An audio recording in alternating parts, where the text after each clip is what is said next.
Welcome to Familypreneur, the podcast for parent entrepreneurs raising kidpreneurs. It's time for your weekly dose of inspiration and actionable tips to build your business and find better balance, all while strengthening your family. And now we'd like to introduce your host. She's my mom and thebomb.com, Meg Brunson. Hey there, welcome to episode number 73 of the Familypreneur podcast. We have a lot of new listeners, and I want to thank you so much for finding us and tuning in and encourage you to subscribe. So whatever platform you are listening on, there is the option to subscribe and ensure that you don't miss another episode of the podcast. I also want to welcome back our regular listeners. I know I hear from a lot of you in my inbox, and I appreciate that, and I'm glad that you're here today. I'm really excited because we are talking to a young lady whose business is unique because it was built from a traumatic experience that she had. Her safety lockets help prevent the misidentification of kids at school, daycare, and on field trips. People need to know about this product because more than 800,000 kids go missing every year in the United States. That's crazy, right? Her brand also includes African American baby dolls, an audio affirmation series, t-shirts, and more. I would like to introduce you to the 8-year-old CEO of K-Lock, Kennedi Harris, and her dad, Sean. Hi, Kennedi. Hi, Sean. Thank you guys for joining me. Hi there. Hi. Hi, I'm so excited to have you. I love interviewing parents and their kiddos. Cool. Thank you for having us. So, Kennedi, you are 9 years old. Yes. And how long have you been running your business? 1 year. 1 year. Can you take us back a year ago and tell us how it got started? Because you've got a story. I got started because a lady took me from my school by misidentification. There was another Kennedy that she was supposed to pick up, but she picked up me instead. That's why I have lockets as a child's name, the school, and the parent's information. Whoa. So 2 kids with the same name, because Kennedi is kind of a popular name. It's very beautiful. So lots of kids are called Kennedi. And they sent you in somebody else's place. So you went with a stranger somewhere. Yes. And how, Sean, how was that for you? Did you? It was horrific. As a matter of fact, I went to her after school care to pick her up as normal. And when I got there, they said, well, Kennedy's not here today. And I was like, she is here today because I dropped her off. And the after school care called the school. And when I called the school, they kind of gave us a runaround. They said, well, hold on for a minute. So they kept the after school care on hold for quite a while. So, it's like 2 miles away. So I just jumped in the vehicle and just shot over to the school real quick. And I have a background in law enforcement. So I had contacted the county police, for the school police, to go ahead and see if they can get a person over there to see in case she was wandering around or anything like that. When I got to the school, then they told me that she had got on the incorrect school bus. And I knew that was very unlikely because she had been enrolled in the after school care since she was like 2 years old. So she was very acclimated with getting on the proper bus. And I said, well, okay, if she went to the wrong daycare, just give me the information. I'll go pick her up because I figured it couldn't be too far. And through about another 10 minutes of back and forth, they admitted that they were lying to me about the incident and had, in fact, told me that the DFACS caseworker had come and pick her up about 2 hours earlier and took her to 2 counties over, which was about maybe 12 miles away. Whoa. Kennedi, was that scary? Yes. Because you probably didn't know where you were going. Did they tell you anything? No. Could you tell her about the ride over and what happened when you got there and what she was asking you? She brought me into a brick building, and she set me in a room by myself with toys and gave me water and crackers. Whoa. That's crazy. So, Sean, once you figured out what was really going on, how long did it take you to find her and get her back? Yeah, it was like 2.5 hours that she was missing before I got her back.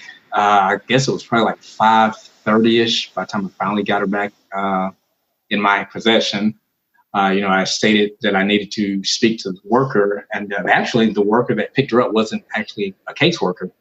So she wasn't legally able to really transport, even though she did, and because of their backload. So I got in touch with her on her cell phone and, demanded that she bring her to me immediately. So, we had a discussion with myself, the police officer, the principal, and the vice principal once they did get her back to school, and started that process of the breakdown as far as what happened. And we found out that, in fact, that their identification process really didn't exist. Yeah. I was like, do you ask the child for their name, their birthday, or anything like that? And she said, no, we just take whatever the school gives us. And oh, my goodness. Yeah.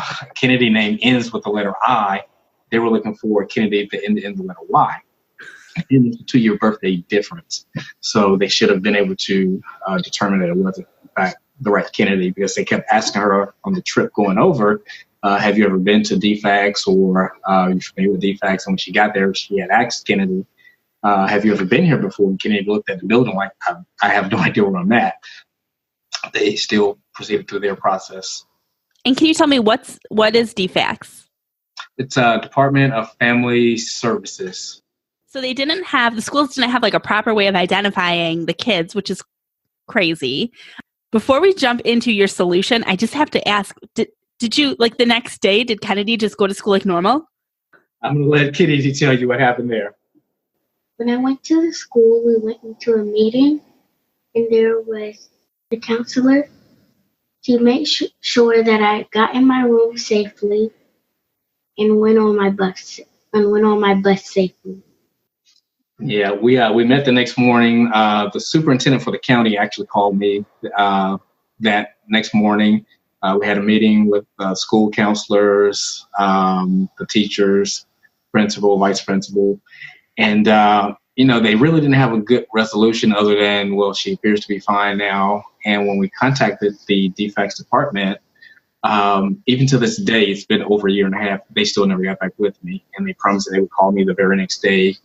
And, they were kind of in the mindset and had the discernment and the demeanor of just, well, you got your kid back, be happy. So, it didn't sit well with us in the situation.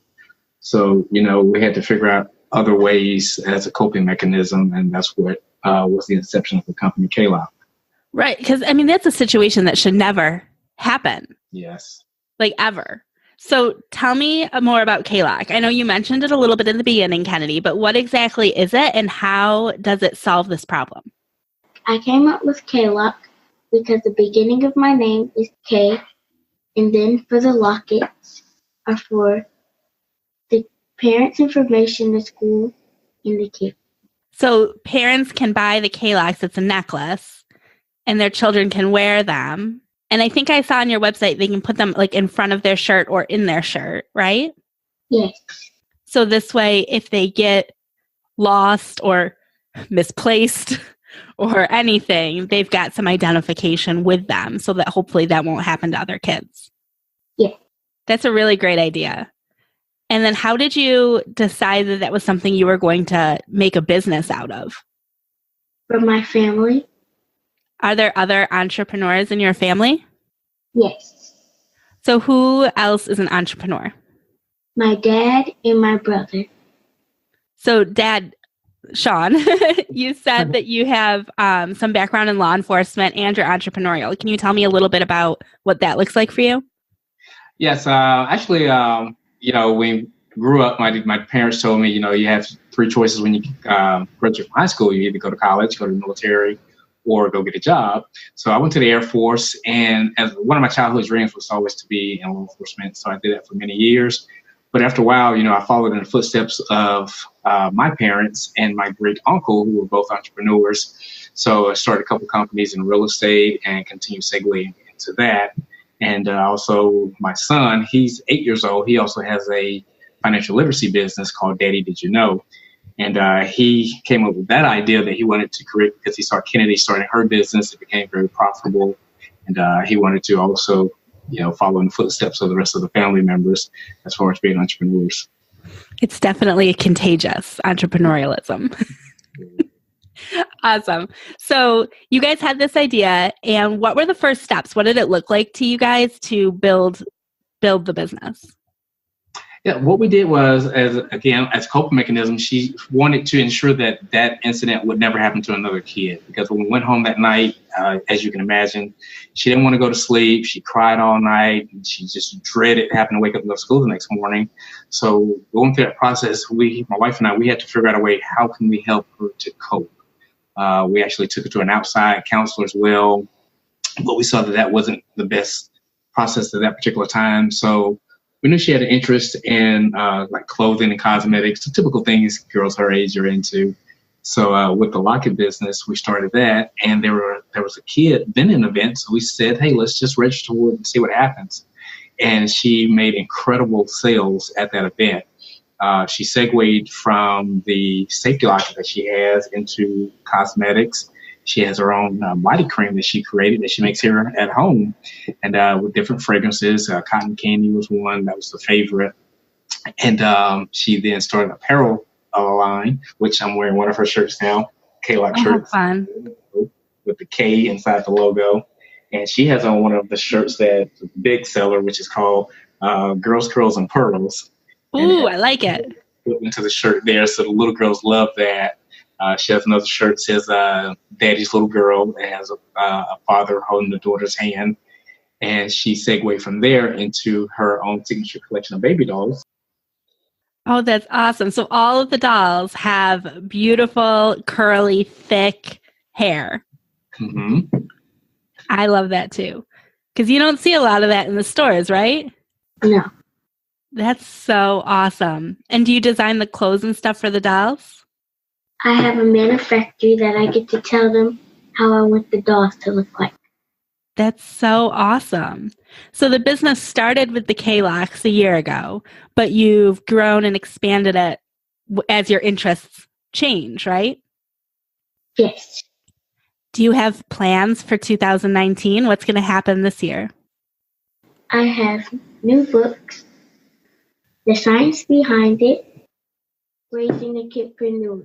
And I have another book coming out in it, affirmation. Ooh, affirmations. Are those going to be for kids or for adults or both? It's for both. My affirmation is going to be about in the morning how you're supposed to wake up and feel and say positive things to yourself. That's really awesome. I think a lot of people need that. Now, I also wanted to ask about Toastmasters, because that's a group that I've heard about, and I know that you've attended, or do you still regularly go to Toastmasters meetings? Yeah. So tell me about that. I go to Toastmasters. They tell us how to speak. And the first day I went there, I saw people talking confident and clear. So I started to talk confident and clear. That's awesome. Are you the only kids there? No. I don't know if there's I don't know if I've seen kids at the local Toastmasters clubs here. That's really amazing. Yeah, it's an all-kid Toastmaster, and they have their own president, vice president, and they actually run the entire meeting. And the parents, we just kind of sit on the side and just observe. Oh, I didn't realize it was like a kid-specific Toastmasters. Did somebody locally start that, or is that like a national option? Do you know what I mean? Yeah, one of the president that originally ran it, she's in a Toastmaster, an adult Toastmaster, and she saw that there was a great need for young children to have a Toastmaster. So they started a few years back, and my wife and I, we have been searching quite a while to find some type of speaker platform, but most of the Toastmasters organizations started at 18 and above. So this organization goes from 7 years old to 18 years old. So it's a great platform to be able to help kids just be able to articulate at a younger age. And as a result, her little brother, as a result of him being a Toastmaster, he had entered a pitching competition similar to what we know as Shark Tank. And he won $25,000 for the elevator pitch. What a great group. Yes. So I want to jump back really quick to your books. You've got 3 books there. Raising a Kidpreneur. Is that a little bit about your story And do you give tips in there on how to raise your child to be entrepreneurial? Yes. Now, what about the science behind it? What does that book cover? The science behind it is about me and 20 other authors that talk about our businesses and how we started. So did you contact 20 other authors and get them all involved in the process? They contacted me. I love that idea. It was collaborated with 22 other kidpreneur business owners, and they just come from various backgrounds around the world. And from, I think our youngest entrepreneur in here is like maybe 6 or 7, and goes up to 18. That's definitely a book I'm going to want to check out because I love learning about other kidpreneurs. Yeah, so that's the science behind it. And do you do a lot of reading? Yes. What type of books do you read most frequently? Wrinkle in Time and Diary. Oh, we're big fans of both of those over here. Did you see the Wrinkle in Time movie? Yes. Did you like it? Yes. And I met Storm Reed. No way. How did you get to meet her? It was a business event with small children. She was actually one of the speakers, her and a couple other guys from a Disney and Nickelodeon show. And she did a little special shout out video for Kennedi, and they spent some time together that afternoon, did a book signing, and just shared some opportunity to get some insight from Storm. And she gave her some good tips as far as moving forward as a young entrepreneur. Oh, that sounds like it was awesome. Yeah. Kennedi, do you have a vision of what you want to be when you grow up? Will this business just grow and evolve with you, or do you have other ideas? I have other ideas, like being a doctor. Can you tell what kind of doctor? A pediatrician. Because you like helping people, right? And you like kids? Yes. Do you have any advice, Kennedi, that you would want to share for other kids who might be listening and be interested in starting a business? Yes. Never give up, work for it, and exceed your goals. And get your parents on board. Get your parents on board. That's important because your parents help you a lot, right? Yeah. I also wanted to know, how do you balance everything, Kennedi? Like, when do you work on your business versus doing like school and homework? Does it become hard sometimes? No, a little bit.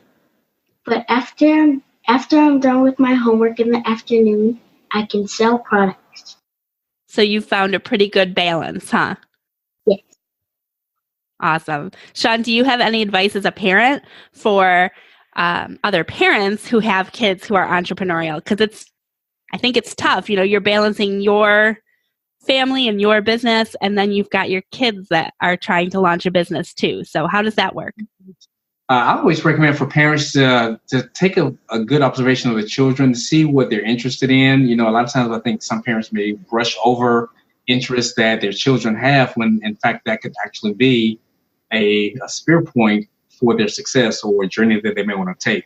So, you know, oftentimes I think that we tend to always want our children to be athletes or perhaps entertainers. There's so many different opportunities being entrepreneurs in which they can make a great living and make the same type of income that a professional ball player may make or an entertainer. So with parents, we dedicate a lot of time into our kids. We invest in them. We get them around events like we say with the Toastmasters. They come to events with us. We go speaker events like E.T. Eric Thomas is a popular speaker known as E.T. So, we take them to events like that, and not to just look at them as children, but to put them in an adult environment so that they can perform at a higher level than their peers. So I think that's real important as a parent that wants to get their kids started into entrepreneurial pursuits, and to also find out for themselves so that they can have a foundation. It's like, we can't teach them math if we don't understand math principles. So same thing with business. We have to understand the foundational concepts of business, how to run a business, and most importantly, become financial literate and understand finances. And I think that would be a great start for any parent who has an interest in pursuing entrepreneurial aspects for the children. And that's exactly why I started this podcast, because I found myself in a position where I fell into entrepreneurship and didn't know what I was doing. So I don't want that for my kids. I want them to be more empowered than I was. Exactly. I agree. Well, before we go, can you please share where our listeners can buy the K-Locks, find out more information about all of your products, your lotion, your dolls, your books? Where can we find out more about you? KLockProducts.com. Awesome. Thank you guys both so much for taking some time out of your schedule to join me and share all of this information. It was so interesting to hear about your story, and I'm really sorry that you had to go through it, but I'm glad that you took that situation and turned it around into something positive that's helping other people. Thank you. Thank you so much, Meg. You'll find all of the links mentioned in this week's episode and the show notes at megbrunson.com/73. I hope you'll join us on Friday, Monday, and back again here next Wednesday when we will interview Carlotta Thompson and talk about taxes. It is that time of the year. If you are listening when this episode is being released, we are in February and it's time to start filing your taxes if you haven't already. Now, Carlotta has some great tips that will help you maybe with filing this year, but also for ensuring that we get off on the right start for 2019.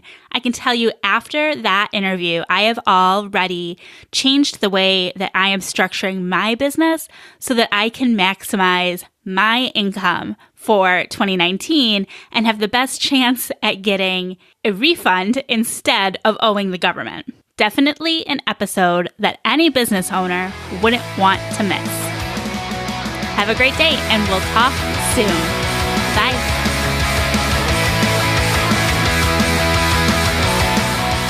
Don't miss my mom's next episode. Subscribe to the Familypreneur Podcast and automatically get access to the newest episodes every week.